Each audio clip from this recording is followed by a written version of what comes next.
Commission européenne, tout à son génie inventif et créateur, elle envisage de toucher la manière dont on se renseigne sur les médicaments. Écoutez, nous tous, évidemment, on s'occupe, on va à la pharmacie, on s'achète des médicaments, on s'achète des boîtes, suite à l'ordonnance de notre médecin généraliste ou spécialiste. Mais là, vous allez voir, dans la faculté et dans leur volonté de nous faciliter les choses, l'Union européenne et la Commission européenne et Ursula von der Leyen, notre grande pharmacienne en chef, a décidé de nous faciliter la tâche et vous allez voir comment. Écoutez. Sud Radio Berkov dans tous ses états, les perles du jour. C'est le blues, euphorisant. Vous connaissez sans doute le divin Mogadon. Ça va sans dire, c'est un de mes compagnons. Et j'avoue mon amour pour la mépromysine, sans oublier de vanter la cédibaïne. C'est le blues. Et oui, Philippe Châtel, le blues euphorisant, mais qu'avec tous ces médicaments que vous citez, le formidable blues euphorisant, je vous le conseille. Écoutez-le. Mais comment je fais sans la notice ? Non, écoutez, voilà, vous allez vous débrouiller, vous allez voir comment. Et France 2 a envoyé des journalistes dans une pharmacie parce qu'il est question, effectivement, de supprimer la notice des boîtes de médicaments pour ne garder qu'un QR code sur l'emballage. Voilà. Vous allez flasher le QR code et vous allez tout savoir, mais pose des problèmes quand même, écoutez.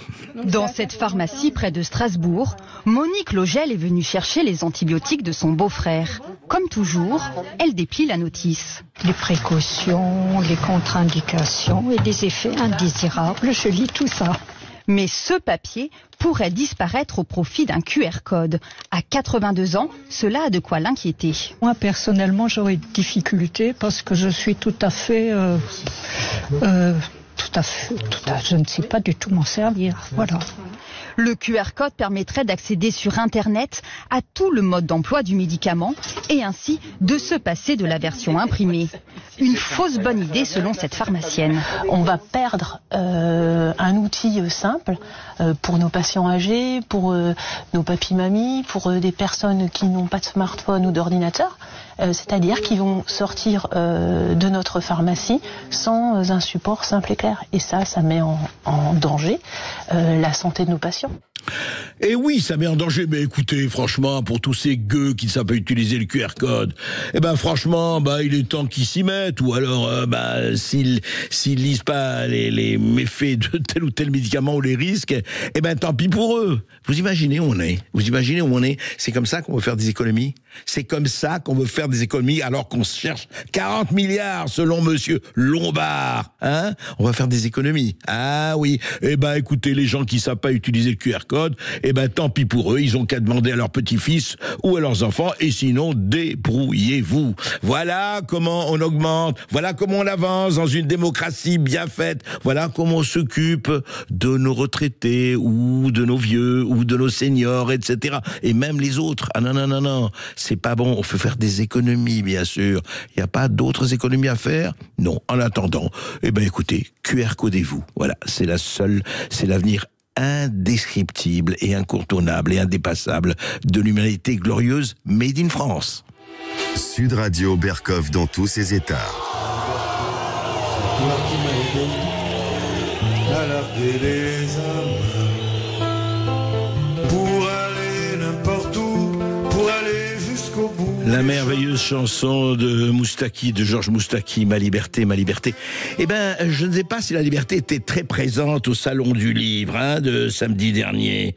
Alors, il y avait évidemment les éditeurs, tous les éditeurs, les écrivains qui sortaient leurs bouquins, ils sont là pour signature, c'est grand festival du livre de Paris au Grand Palais. Et puis, il y avait des protestataires. Et les protestataires, notamment au stand des éditions Fayard, ou devant le stand des éditions Fayard. Et voici ce que les contestataires ou protestataires criaient. Écoutez.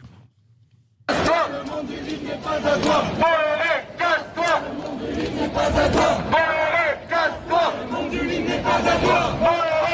Ah, Ah, c'est beau ça, Bolloré, casse-toi, le monde des livres n'est pas à toi. Franchement, c'est intéressant. Pourquoi ? Parce que Monsieur Bolloré, il n'est pas dans la doxa, il n'est pas dans le sens de l'histoire, ou de je ne sais quelle histoire. Non, Bolloré, casse-toi. Vous imaginez, on est dans un salon du livre, et parce que Bolloré a quelques maisons d'édition, eh bien ces maisons d'édition ne devraient pas être là. C'est intéressant, hein ? Ça s'appelle comment, ça ? Mais écoutez, les protestataires qui appartiennent au camp progressiste, mais allez beaucoup plus loin.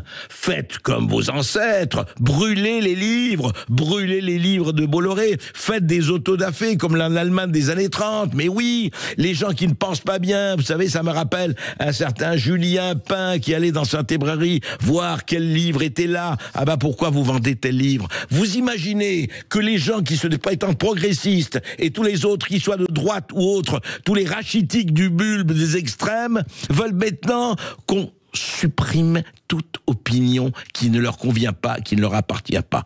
Magnifique, hein ? Il y a eu ça aussi sur le stand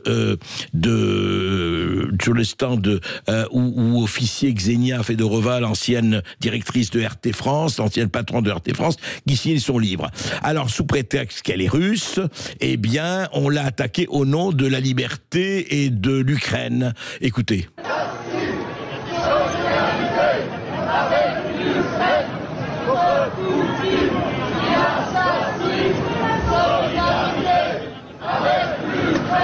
Solidarité avec l'Ukraine, c'est très bien, mais manifester sa solidarité avec l'Ukraine en bousculant en quelqu'un qui signe un livre, c'est quoi ça ? Ah oui, c'est de la résistance, ça. Ah, c'est du courage, ça. Oui, c'est vrai. Et quel courage, franchement, ça demande d'aller protester devant un écrivain qui signe son livre. Franchement, à ce niveau-là, je ne sais pas comment on peut appeler ça, je ne sais pas. Mais, vous savez, ça prévoit beaucoup de choses, et des choses pas très agréables, c'est le moins que je peux dire. Et quand Léo Ferré, j'aimerais qu'il ait tort, Léo Ferré, quand il disait en 1971, la gauche, c'est la salle d'attente du fascisme. Mais la droite ou la gauche, tout est salle d'attente du fascisme quand on devient une espèce de rachitique de l'esprit. Sud Radio Berkov dans tous ses états.